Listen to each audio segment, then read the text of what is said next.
What's going on, my Flabby family? It's your boy Izzy. Welcome if you're new. I wanted to break this game down for you all before I head out and celebrate with my niece for her graduation celebration. We're about to get into it, but before we do that, y'all make sure y'all hit the thumbs up for your boy. If you like the content, don't forget to subscribe to the channel. We're trying to hit 25.8, so if you can help me out with that, I highly appreciate it. And don't forget to get in the comment section and let me know what y'all think about this.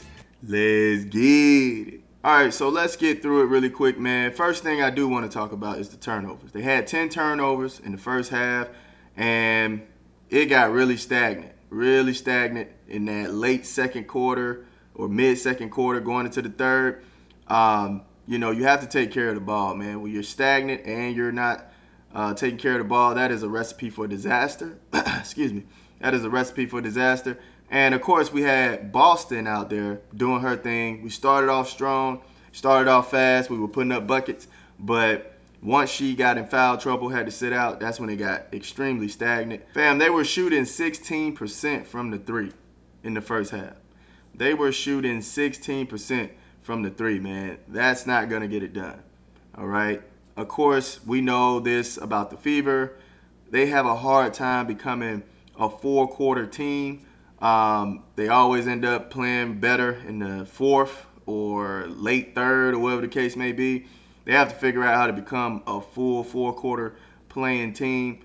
That offense got extremely stagnant in the second quarter going into the third. And then they had that crazy moment or those crazy moments in the fourth quarter, making the crazy comeback that they were making, especially with DeWanna Bonner hitting those threes. Speaking of fast breaks, man, we only had 4 points. Look at this. This is the Indiana Fever. This is the Suns. The Sun had 12 points off a fast break, and we only had 4, man. So they have to figure out a way to get more fast break opportunities. That leads to the easiest buckets you can get. So they have to figure out how to get more of those, man, and really play better defense, get back on defense. Another thing I kept seeing, man, they were posting up very high in the paint. I think they have to figure out how to get lower, get deeper in the paint and start posting up. They had a moment with, I think it was Kelsey Mitchell and Dantas. She was posting. She came for the screen. It was like a ghost screen. She really didn't even screen. Ghost screen, she dropped back, started posting up, but she was outside of the paint. And I'm like, that's just bad spacing. You're posting up right next to Kelsey Mitchell. Like you need to create some space. I get it. She can score from that range, but if we're trying to create some space, I mean, you need to get deeper in that paint. But for them to not be hitting threes, it really makes the defense job easier. The only way you can space the floor is you make the defense respect that perimeter. And they weren't really shooting that well from the perimeter, so it was no reason to really, be closing out or scrambling or any of that because nobody was making shots like that. Of course, you had Lexi Hall. She had 2 threes, but, from the Lexi to the Dantas to the Sophie, those threes were spread it out. And like I stated, I think they were shooting like 16% in the first half, so it was really tough to get space when Boston wasn't in. Boston literally had to put up shots where she just going to work in the paint and just putting it up. It wasn't like it was just a wide open bucket every time. So very tough shots. I think they forced the Indiana Fever to take tough shots, contested shots. They were just lucky to go in at times. And, of course, we were getting some fouls called. We got to the line a few times. Let me see. We got to the line 21 times. And we beat them. We beat them to the line. So that was really helping us as well. But, yeah, man, you have to shoot better. The players that we are relying on to make us some threes have to come through, all right? They have to come through, especially Kelsey Mitchell. Kelsey Mitchell should be really the bucket getter of this team right now. You're at the shooting guard position. You are expected to make buckets. Her going 0 for 4 from the 3 is really detrimental. Okay, it really hurts. It hurts this team so much, man. And 4 for 15 from the floor, that's not helping at all. That's not helping at all, man. Yeah, she has 13 points, but she really didn't do well from the floor. This is her back-to-back game of not doing well from the floor, and you're the shooting guard. The shooting guard, in my opinion, has to create buckets, score buckets. When you're the shooting guard, that means you don't really need people to help you. You know what I'm saying? Get buckets. That's what I see in a shooting guard. A shooting guard, we rely on you for when we can't get the offense going, we give it to you. You find a way to get it done. All right? That's what your position is. You are a hitter. You are a scoring threat. You have to find a way to get that ball in the hoop, man. It's as simple as that.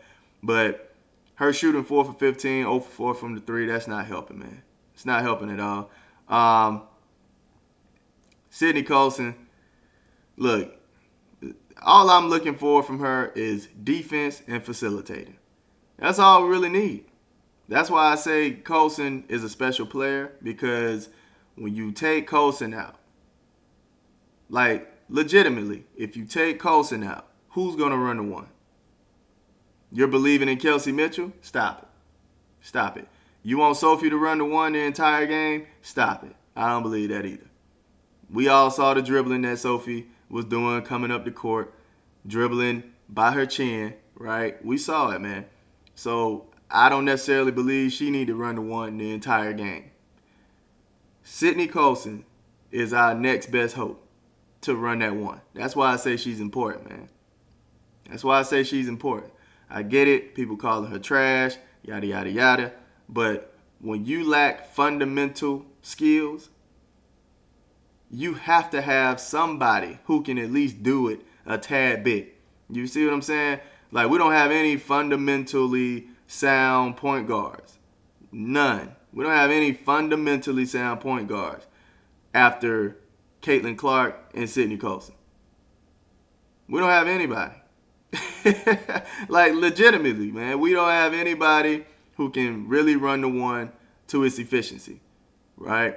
So, Sydney Colson, man, as much as people might not like her, might not like her efforts or whatever the case may be, don't like her stat numbers, she gets the ball down the court. She has the handle. She has the vision. Although it might not have shown up to the top tier that we want to see, she has it, though. That's the thing. I do want to give the shout out to Boston. She has been very consistent through this entire season so far. Been looking good, giving great effort, looking like the star that I thought she would be coming into this third year of hers. So give it up to her, man. 17 points, 8 assists. I mean, she was facilitating. She's rebounding. She's playing some good defense. Boston's out there doing it all, man. Boston's out there doing it all. So I do give it to her. This was a tough cover for her. Tina Charles, man, is a bucket. All right? As late as she is in her career, she is a bucket. So I knew she was going to have a hard time with her. I knew all our bigs was going to have a hard time with her. But honestly, Tina Charles and Marina Mabry, I wasn't really worried about them. I knew that they were going to get their buckets. If they didn't, that was a plus. But I felt like they were going to get their buckets. I wasn't worried about them. It was really Sanaya Rivers. And I'm going to actually go through that with y'all. But DeWanna Bonner, shout out to her, man. DeWanna Bonner coming through again. Now, this is the second game. It's what I want y'all to pay attention to. This is the second game DeWanna Bonner has stepped up big. All right? She went 3 for 5 from the 3, 4 for 7 from the floor with 13 points. Now, just imagine, of course, 2 steals and an assist. Imagine when Caitlin Clark gets back. If Bonner is still scoring like this, man, that's extra points on top of what Caitlin Clark is about to give us. That's why I say Bonner coming back like this is major. This is the major plus that I'm taking away from these 2 games, these past 2 games. DeWanna Bonner getting it back, man. She's getting back in her groove. And hopefully, I hope Caitlin Clark tells DeWanna Bonner, hey, score like this when I'm on the court. All right? Don't get stagnant. Don't worry about me or Boston getting points. Don't worry about that. You put up shots. You try to get some buckets. Yeah, we need you. All right? We need you, fam. But, yeah, Dantas, she did a decent job out there. 9 points, 4 rebounds. Shout out to Lexi Hull as well, man. Did a phenomenal job today, honestly. Scoring, man. 5 for 8 from the floor, 2 for 2 from the 3. 12 points. I mean, had it going, man. Honestly, Kelsey Mitchell, I know they're trying to get her going. I know they rely on her to score. But fam, you have to pay attention to the hot hands. There's no reason Kelsey Mitchell should have been putting up 15 shots. All right? There's the entire team shooting better than her. There's no reason for you to put up 15 shots. You should have gave extra to Lexi Hole in this one, man. Give more to Lexi. Give more to Boston. Like, you shooting 15, why? Why are you shooting the most when you're shooting the worst? It doesn't make sense. I didn't understand that part, but yeah, shout out to Lexi Hole, man. Like how aggressive she was, confident she was. I felt like I wanted her to shoot more threes. I mean, you're 100%. You have to find another way to get Lexi the ball on that perimeter, man. There's no way you allow her to shoot 100% and not get more shots up, man. At least 5. Howard was really helping with the boards, man. Shout out to Howard. 4 for 9 from the floor, 9 points. Overall, though, man, the offense was just extremely stagnant. They had a chance to either win the game or go into overtime, but that inbound play was bad, which was kind of crazy because they did run a good inbound play earlier in the game. They had Kelsey Mitchell coming around off of a screen, and she got it and went straight to the lane with it.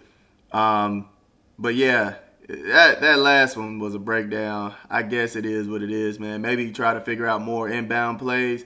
But yeah, I'm still not panicking. Still not panicking. It's still early. It is what it is, man. It can get really ugly. But like I stated before, I'm not worried about where they're placing throughout the season. Stephen Curry, man, he finished third. He finished third in the Western Conference and ended up winning everything. So where you're placing at in the season doesn't really matter. I get it. You get home court advantage the higher you are. But at the end of the day, man, I don't really care. If you're out there balling, especially with the Indiana Fever, every game been a home game, and you're out there balling, you're doing your job and beating teams, bro, it don't matter where you place. As long as you make it in the playoffs, that's the main thing. You get in the playoffs, you're good to go. My whole thing about Timpson is if you weren't going to play her at all, you probably should have went for a guard. If y'all remember what I was saying, my 2 main worries were the 1 and maybe another forward somewhere or big. And yeah, they went Timpson, which was fine. I like Timpson. I think she can supply some great defense. But they're not playing her at all. So it's just like, now that, you're in this predicament, of course, nobody could guess that Caitlin was going to go out and Colson was going to go out. Nobody could guess that. But seeing how I knew you weren't really trying to play Colson so long, you know what I'm saying? You were just going to give her probably 10 minutes a game. Seeing that you were going to do that, you probably should have grabbed one more guard. Man. But it's all good. You just got to work with what you have now. Tina Charles is just a bucket, man. 18 points. She had 11 turnovers, though. That is crazy work. 11 turnovers, man. Yeah, she finished 7 for 16. 1 for 1 from the 3. 3 assists. Man, getting to it. Marina Mabry, 10 for 17. 4 for 9. 26 points. 5 assists, 2 steals, and a block. She went crazy this game, man. 4 for 9 from the 3. Honestly, they weren't even the main focal point when it comes to what helped them win. Yeah, we knew that they were going to get off. But if you would have told me Sanaya Rivers was going to come out here and shoot 3 for 5 from the 3 and drop 12 points today, I wouldn't have believed you, man.